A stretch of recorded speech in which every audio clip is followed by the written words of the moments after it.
Hello there, champions! Kamusta kayo? Are we able to shed light to other people around us this whole week? Well, I hope we did. That's true! Right now, we have a lot of things to look forward for the next weeks. Kaya naman, samahan nyo kami as we enumerate the wonderful things that are waiting ahead of us. I am Princess. And I am David. And we will be your hosts here in Life News.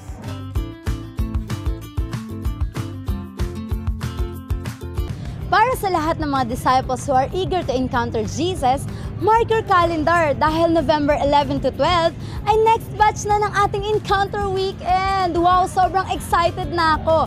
But before that, let us not forget that we have pre-encounter classes. That's every Sunday, 12:30 to 1:30 p.m. at Live Church Office. At bago pa matapos ang araw na ito, nais muna namin batiin ng Live Church Palawan ng Happy 34th Anniversary! At narito ang mga nangyari last Sunday sa Puerto Princesa City Coliseum. Panoorin natin to. Let's give the Lord, the one, the only true God that deserves all of our worship and praise. To Him belongs the glory. To God be the glory!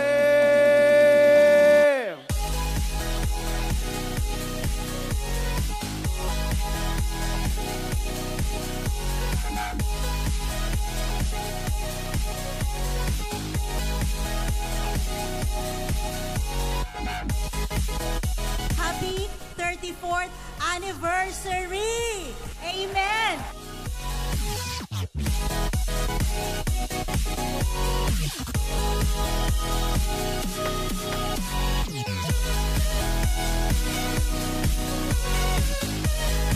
Ibigay natin ang mataas na papuri at pagsamba sa Diyos.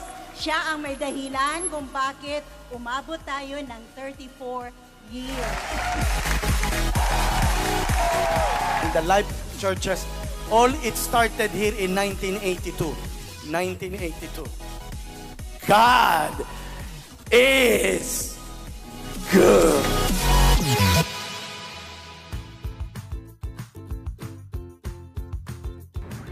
Prayer is indeed powerful. Kaya naman, patuloy na sumama sa pananalangin para sa ating bayan. Tuwing umaga, 5:30 sa ating morning watch, and every second Friday of the month naman para sa ating prayer power. Sama-sama nating ipaglaban sa pananalangin ang kinabukasan ng ating bayan.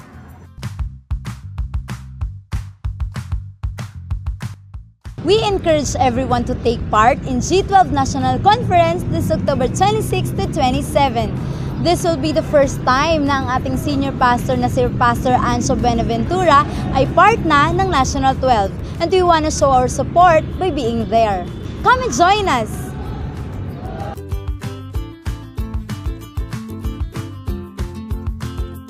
Congratulations sa ating mga disciple na matiyagang tinapos ang kanilang training. Keep up the good work and let's all finish the race strong.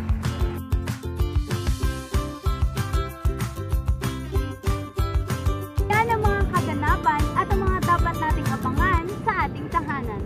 We'll surely have an amazing and exciting week waiting for us.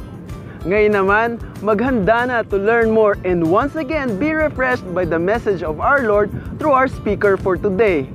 And there you have it, champions. We are Mr. and Mrs. Santos, and this is Live News.